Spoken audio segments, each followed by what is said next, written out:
I'm sure a lot of the people in here that already know, you may already know this, they may not. So Gerrard and Fowler are Yeah, your favorite Liverpool players of all time. yeah.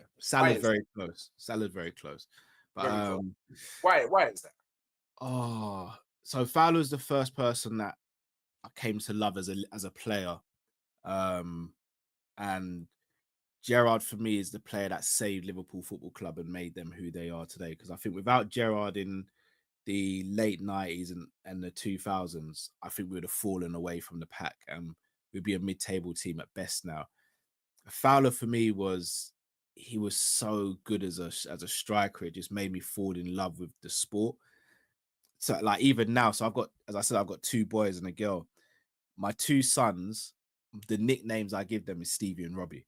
Like everyone who knows me, who knows them, they'll be like, "Oh, where's Stevie? Where's Robbie?" But that's not their actual names. My missus hates me for it, but it is what it is. Everyone will see them and be like, "Oh, there's Stevie, there's Robbie," and even my little daughter, I call her Alonzo. Imagine calling a little girl Alonzo, like so at home it's mad, like Yeah, so. yeah, But like for Gerrard, I think what separates him is he was so far ahead of most of the players in the team, and he could have left Liverpool, arguably should have left Liverpool, but he never did. And he every time he crossed that line to play for Liverpool, he left everything on the pitch. If we lost a game, very rarely was it because of Steven Gerrard. If we won a game, very often it was because of Steven Gerrard. And I think that's probably what made me so like enamored with him as a footballer, and the fact that he just produced magical moments. Like we speak about the Champions League final 2005, he scores that goal and he turns and he jeers up the crowd, like, and you just see the crowd just go, yeah, Gerrard said we can do this, we can do it. It's like he was able to have the crowd in the palm of his hand. But I think for Fowler, what maybe resonate to Fowler was just like, he was just like this naughty kid but was sick at football. So like even when he's doing certain celebrations, you're like, you shouldn't be doing that. But because you're so cheeky and because you're like so lovable, we let you get away with it. But like when he was doing the thing on the touchline and all that, you're like, raw. Like as a kid, I didn't really know what that meant. But as I'm older now, I know what that pertained to. And I was like, raw, that's kind of mad that he did as a celebration. But I also had like, I remember a famous celebration he did where he lifted up his top and it had, you know, the Calvin Klein logo with the small C and the big K. yeah, He had that, but it said Dockers. And at the time, it was basically to do with people losing jobs on the docks. And it's like he was one of the first I saw use his platform as a footballer to bring awareness to something happening locally. yeah. And just having that mindset and that thought process to do that for your city, for people that potentially, I thought that was massive. And as a footballer, I personally haven't seen it in the Premier League a better natural finisher. I'm not saying he's the best striker. Henry and Rooney for me, and even Kane for me are the three clear strikers in the Premier League era. Andy Cole deserves a mention as well. But as a natural finisher, I think Fowler's the best I've seen in the Premier League era. You would you would put as a natural finisher, you would put Yeah, Fowler over the likes of Alan Shearer. yeah, as a natural finisher, yeah. Alan Shearer will always get you more volume because Alan Shearer is more available than Fowler. But as a natural finisher, like score goals from anywhere in and around the box, I'm always putting my money on Fowler with both feet as well. I didn't know what foot Fowler was until I got older. Like Fowler was for me that good as a natural finisher. Fowler was Fowler. I feel like is a striker that is slept on Mm, quite a bit. Like he's very underrated, and I feel like part of that I feel is like, was he bigged up enough by everybody when he was actually playing?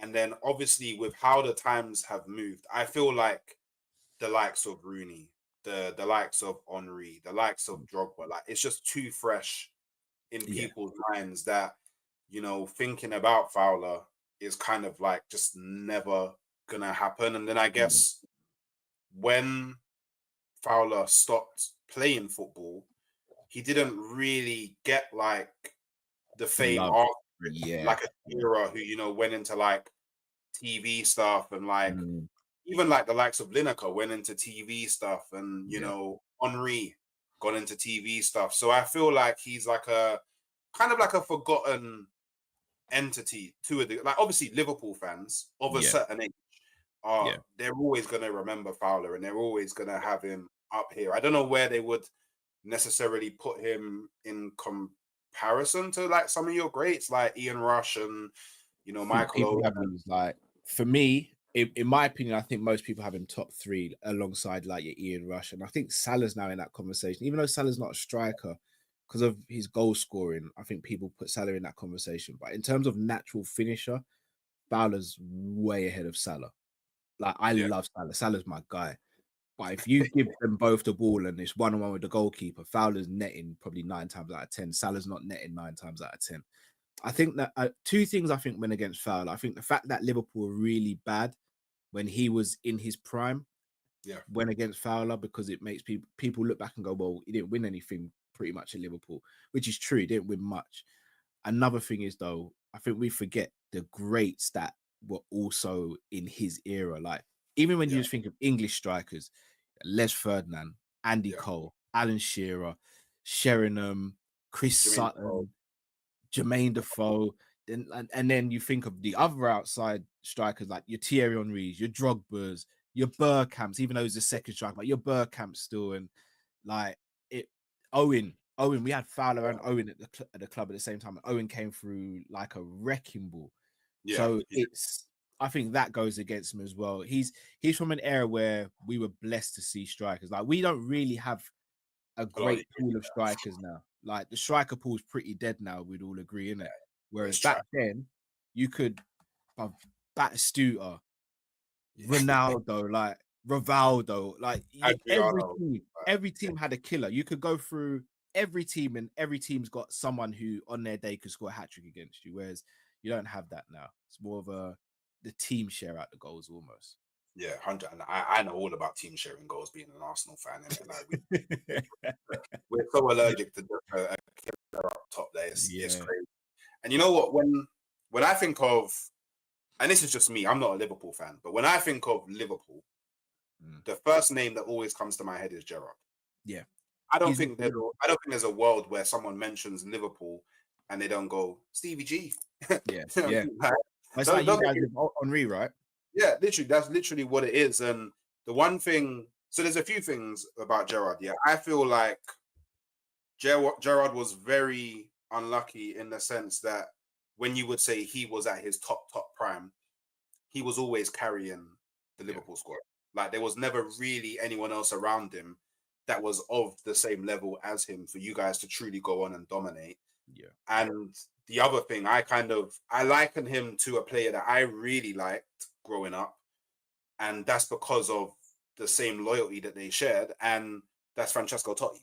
Like Francesco Totti, baller, but yeah. he was loyal to Baller. the soil when it came to Roma, and I get that same feeling from Gerrard. That Gerrard was very. I know there was that kind of there was a moment in his career when he was Mm. really umming and ahhing about Madrid, and you understand it because it's Madrid. Like virtually every player is going to and ah about Madrid, but he stuck it through and said, "Nope, I'm Liverpool to the Mm. day I die." I mean, obviously he went out to America for a bit, but That wasn't his fault. Though. That was Brendan he was being like, yeah, he was the like, well, that was like, let me pick up a bit of extra money before I yeah. retire, and you know, get a bit of exposure before I retire. And one thing I will say though, he's an awful manager, but hey, I'm not here to sue him today, you know.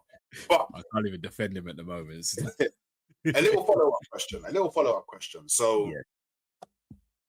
and it may be a hard question, it may be an easy question, Mhm. but you got the choice.